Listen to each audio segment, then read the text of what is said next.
O que você está esperando? Peliura, talvez? Peliura fora um líder ucraniano durante a Guerra da Independência, numa década antes. Todos os seus seguidores foram depois perseguidos. Perdão que o dedo ficou na frente. Petliura fora um líder ucraniano durante a Guerra da Independência, uma década antes. Todos os seus seguidores foram depois perseguidos de uma maneira ou de outra. E agora o rótulo Petliura significava a morte. Mas o fazendeiro se manteve calmo. Fique calmo, o fazendeiro disse, mantendo a compostura. O telegrama diz que devemos nos juntar à fazenda coletiva até o 1º de maio, não é? Estamos em fevereiro agora, não é? Para que tanta pressa? Isso pareceu ter desarmado o presidente por completo. Ele não tinha esperado essa sequência de eventos, como nenhum de nós tinha. Provavelmente, todos os fazendeiros naquela casa estavam tentando encontrar uma saída da armadilha montada pelo telegrama. E aqui estava a solução. Ainda tínhamos muito tempo. O presidente hesitou por 1 ou 2 segundos. Então, tirou as mãos do bolso dos ombros do homem e voltou à mesa.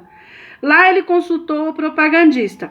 Enquanto os observávamos conversando, vimos o propagandista tirar um papel do bolso e corrigir alguma coisa nele. Era óbvio que estava armando algum outro truque.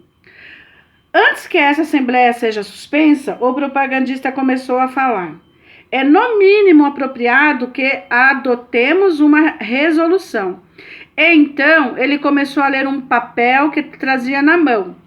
A resolução era em tudo semelhante ao telegrama, mas com uma diferença. A palavra maio foi substituída pela palavra imediatamente. Ai, que horror! Aqueles que se opõem a esta resolução, levantem a mão, anunciou o presidente. Os funcionários sabiam que não eram muitos os que votariam a favor. Por outro lado, sentiam-se seguros de que ninguém ousaria votar contra. Conforme o esperado, nenhuma mão se ergueu em oposição. Então, o presidente anunciou que a resolução havia sido aceita por todos os membros da primeira centena. De imediato, ele ergueu novamente o papel e o lápis. Quem é o próximo? Indagou, empurrando o papel e o lápis para a outra beira da mesa. Silêncio! Os fazendeiros olharam para frente sem movimento. O presidente, tamborilando na mesa com os dedos, baixou o olhar. 2 homens das milícias permaneceram no caminho que levava à porta, barrando a saída. O silêncio foi interrompido pelo camarada professor. Ele se levantou e lançou um olhar furioso à audiência. O que significa isso? Sussurrou ameaçadoramente. Isso é uma rebelião silenciosa? E na sequência, depois de uma pausa de efeito, ele nos disse que o Partido Comunista nos havia dado a oportunidade de nos juntarmos voluntariamente à fazenda coletiva, mas que nós, fazendeiros ignorantes, havíamos feito mau uso da oportunidade e desafiado o partido. Tínhamos de nos juntar à fazenda coletiva agora. Se não o fizéssemos, seríamos considerados inimigos do povo, que seriam exterminados como classe social. Tendo dito isso, sentou-se.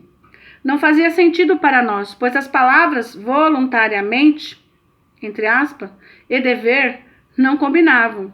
Sabíamos, contudo, que ele realmente quis dizer aquilo que disse. Ainda assim, ninguém respondeu às suas ameaças. Ambos, o propagandista e o presidente, pareciam exaustos, olharam para nós em silêncio. Também ficamos em silêncio. Aquele estado de coisas não podia demorar muito tempo. Com tantas pessoas apinhadas num pequeno recinto, alguma coisa forçosamente aconteceria e logo aconteceu. Um homem pediu para deixar o recinto. O presidente disse que não. Ele não poderia deixar o recinto enquanto se recusasse a se juntar à fazenda coletiva. A propósito, ninguém poderia deixar o recinto. Só aqueles indivíduos que já haviam se juntado à fazenda coletiva poderiam sair. O propagandista sussurrou alguma coisa no ouvido do presidente e então anunciou: sim, todos os camaradas que já se juntaram à fazenda coletiva devem ir para casa. Notamos que ele disse devem ir, não podem ir. Ou seja, todos os funcionários, com exceção do propagandista e do presidente, começaram a deixar o recinto. Alguns deles o fizeram relutantemente, pois, como sabíamos, eles não queriam ser diferente de nós. O homem que havia pedido para ir para o lado de fora manteve-se parado de pé, como um garoto da escola diante do professor. Mas eu tenho de ir, insistiu. Era óbvio que ele tinha de ir para aliviar a bexiga. Leve-o para fora e traga-o de volta imediatamente, o presidente ordenou a um dos 2 milicianos.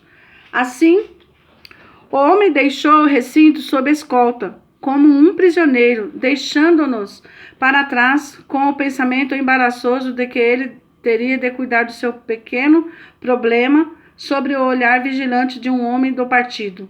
Então, como escolares travessos, outros fazendeiros pediram para ir para fora.